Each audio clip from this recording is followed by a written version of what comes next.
computers, the office space, or even the brand name, they're the intellectual property rights that make everything work. I learned this lesson early in my career, but my investors were about to learn it the hard way. My name is Marcus Chen, and this is the story of how I lost my company but kept the most valuable part of it. 3 years ago, I founded Neurotech, a startup developing revolutionary brain-computer interface technology. Our prototype could help paralyzed patients control robotic limbs with just their thoughts, technology that could change millions of lives. The early days were exciting. Working from my garage with 2 brilliant engineers I'd met at MIT, we created something unprecedented. Our initial tests were promising enough to attract attention from major venture capital firms. That's when Victor Reynolds entered my life. "This is groundbreaking," he said, examining our prototype during his first visit.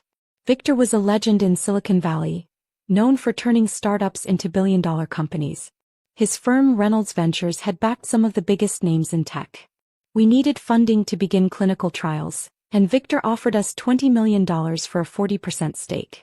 The contract seemed standard: board seats, voting rights, the usual startup arrangements.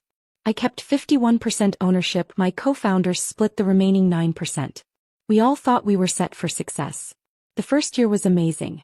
We hired top talent, moved into proper offices, and made rapid progress with our technology. Our initial clinical trials showed results that exceeded everyone's expectations. The medical community was buzzing with excitement. Then things started changing subtly. Victor began pushing for faster commercialization, wanting to expand into consumer applications before we'd perfected the medical technology. Gaming, virtual reality, social media integration, that's where the real money is, he insisted during board meetings. The medical applications can wait. But I stood firm. We'd started this company to help people, not to create another addictive consumer gadget. That's when the pressure began. First came the subtle threats. "Your funding might not be renewed if you continue being difficult," Victor's deputy would mention casually. Then the not-so-subtle ones. Board meetings became increasingly hostile. I started noticing strange things. Key employees being offered jobs at Victor's other companies. Crucial information about our technology development being shared with strategic partners without my approval. Documents going missing from our secure servers. That's when I remembered something my father, a patent attorney, had taught me years ago. In tech, son, always protect your core innovations separately. Companies can be taken, but good patents are forever. Following his advice, I'd taken precautions when we first started.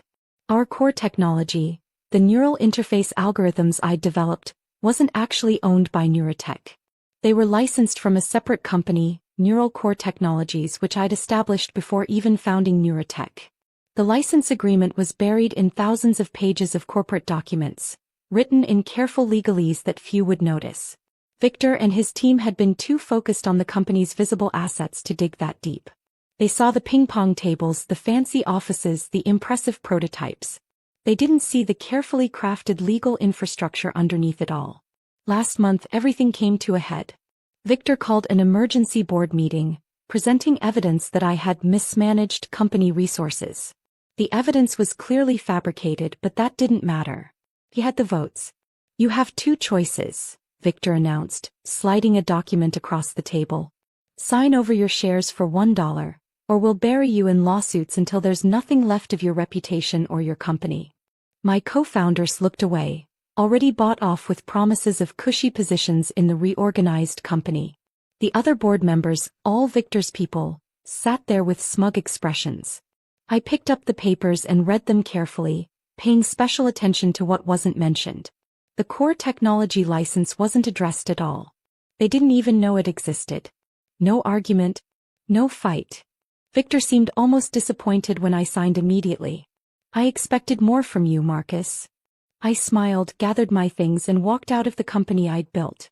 Behind me, I could hear them already planning the future: consumer products, rapid expansion, and IPO within a year. That evening my father called. He'd heard the news through his legal contacts. "Did they find it?" he asked simply. "No," I replied. They were too busy looking at the surface to check the foundation. "How long?" "The license expires in exactly 30 days. Right after they announce their big product launch." He chuckled.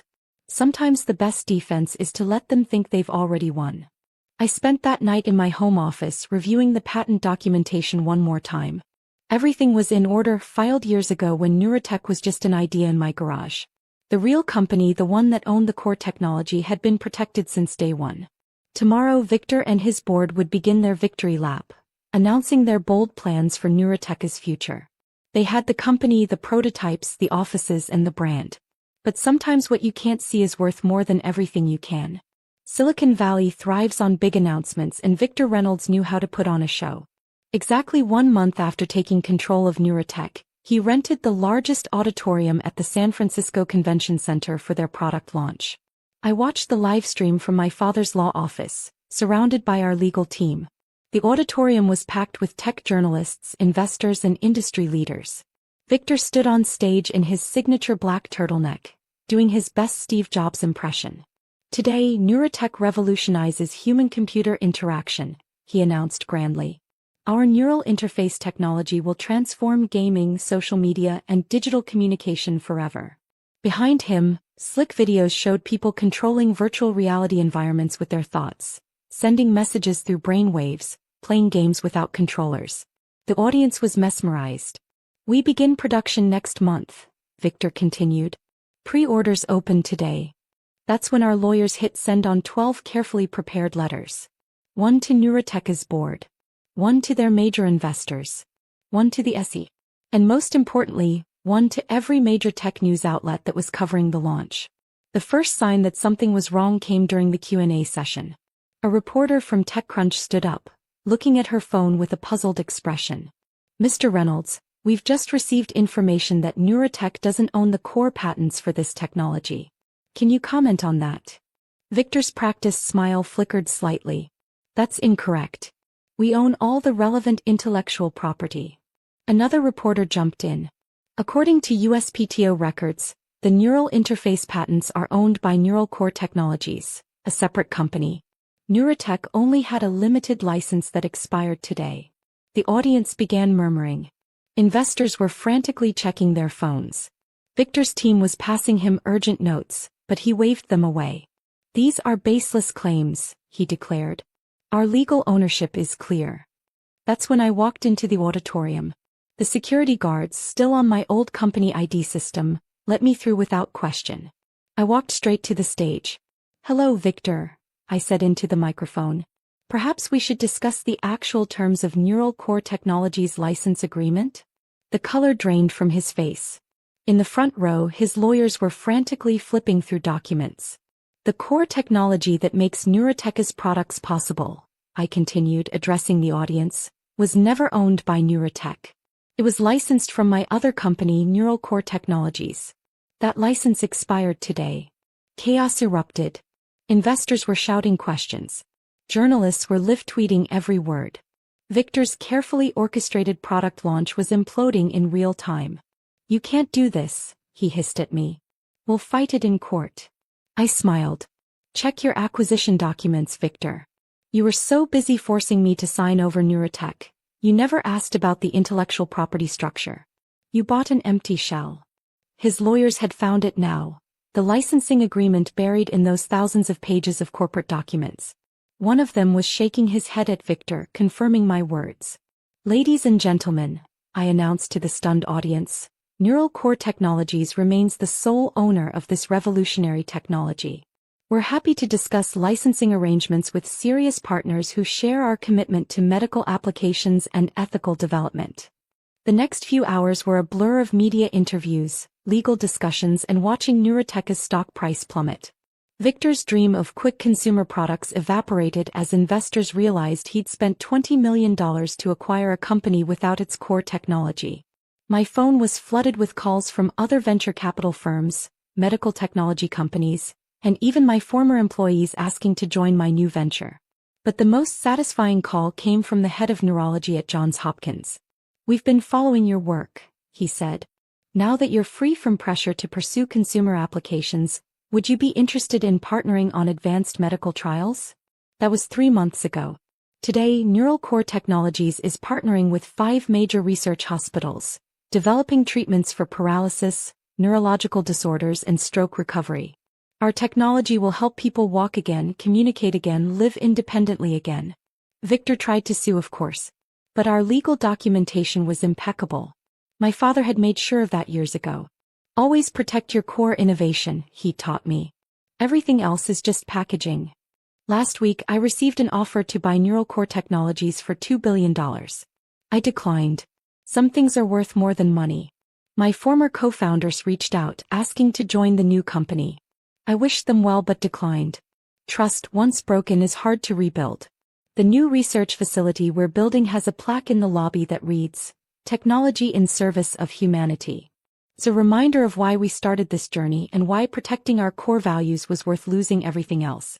Yesterday, I visited a patient in our first advanced trial, a young woman paralyzed in a car accident.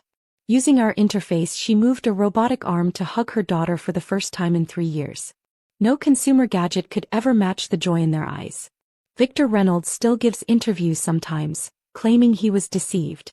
What he doesn't understand is that he deceived himself, too focused on quick profits to see the real value of what we'd created.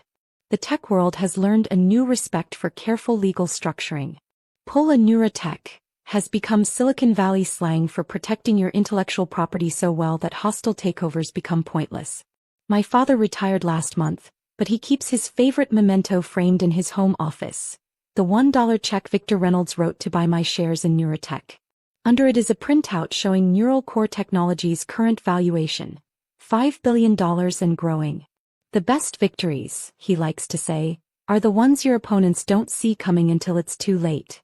As for me, I'm back in my element, working with brilliant engineers, doctors and researchers to push the boundaries of neural interface technology. Our latest breakthrough might help Alzheimer's patients recover memories. We're developing it carefully, ethically, focused on medical applications rather than quick profits. The new company culture is different too. Every employee gets equity, but more importantly, they get our values written into their contracts. We're here to help people, not to chase IPOs. Sometimes Victor's sleek former Neurotech building catches my eye when I drive past. It's mostly empty now, a beautiful shell without its core technology. Rather like the company itself. In the end, he taught me an invaluable lesson. In technology as in life, what matters most is often invisible to those who only look at the surface. The real value isn't in the brand, the office, or even the bank account. It's in the fundamental innovations that make everything else possible. And those are worth protecting at any cost. Every morning as I walk into our research facility, I pass photos of patients whose lives we've helped transform. They remind me that losing my first company was actually winning something far more valuable, the freedom to use our technology the way it was always meant to be used. After all, some victories aren't measured in dollars,